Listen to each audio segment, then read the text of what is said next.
community was born in a very certain type of historical situation.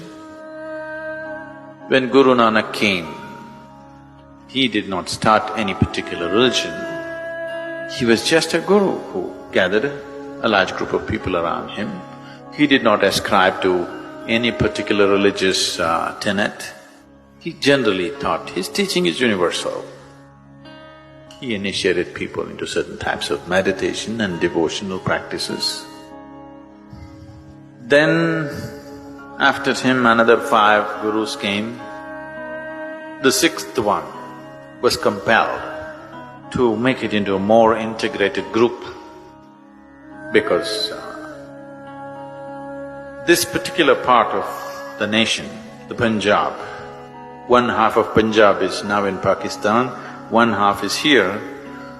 So Punjab is geographically positioned in such a place that every external invader who came into the subcontinent naturally first hit Punjab. So they forcefully tried to convert people there. And these people stood up and fought. The Khalsa was formed by Guru Gobind Singh. Guru Gobind Singh saw there is no other way, that leaving these people unorganized is not going to make things happen, so he established like a proper religion, simple principles by which they will live and fight.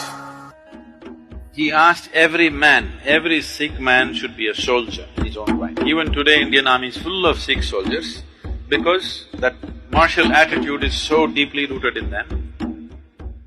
So the soldiers of Guru Gobind Singh, who are known as Nihangs, are still there.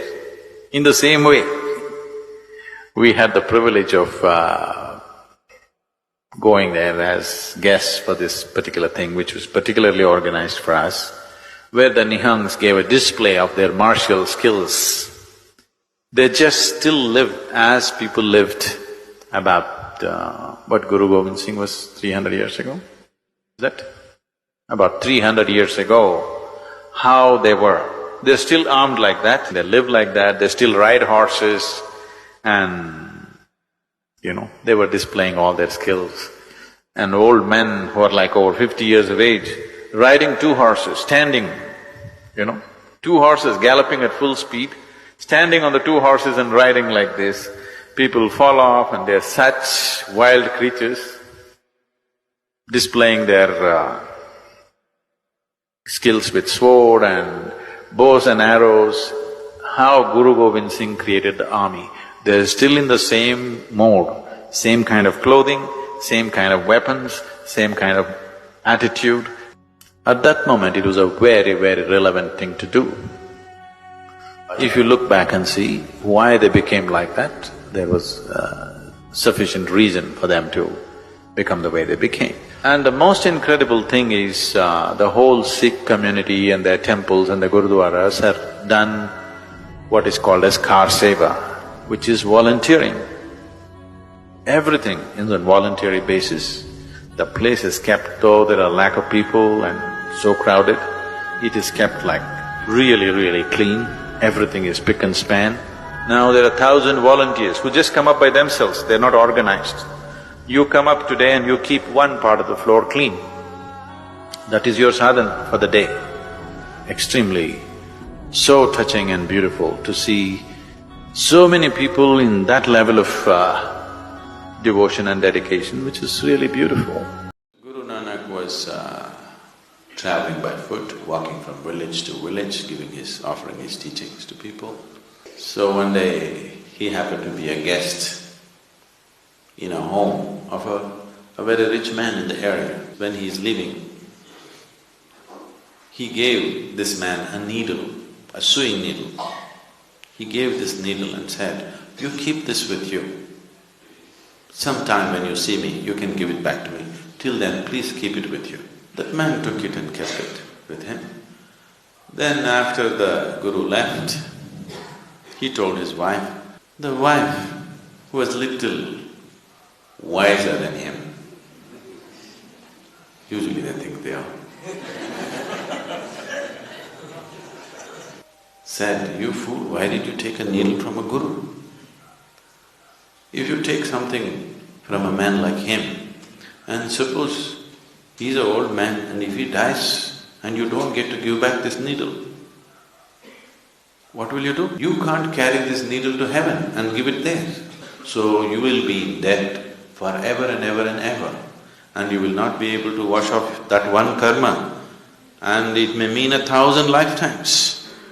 Just somehow find him and return it to him immediately." So the man started trekking behind the Guru. The Guru walks fast, but slowly after a couple of months the man caught up as to where he is. And then he said, "Oh my Guru, I don't want to carry this needle with me because just in case you're an old man, if you die, and I will be left in debt forever. And I know I cannot carry this needle to heaven and return it to you there." So Guru Nanak said, "So you know that you can't carry this needle to heaven. You know that, right?" He said, "Yes."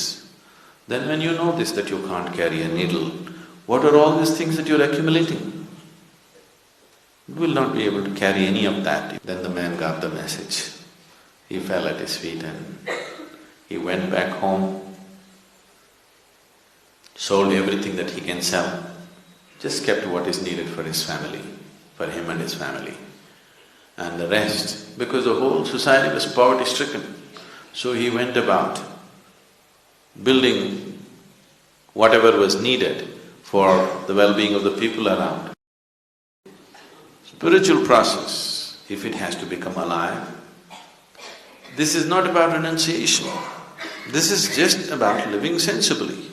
There is no such word as renunciation in Sanskrit language. It is the outside scholars who come and say, "Oh, this man is renounced." No, he's embraced the whole universe and you think he's renounced. The whole galaxy belongs to him. He did not think it is necessary for him to gather something and keep it in his bag or in his bag.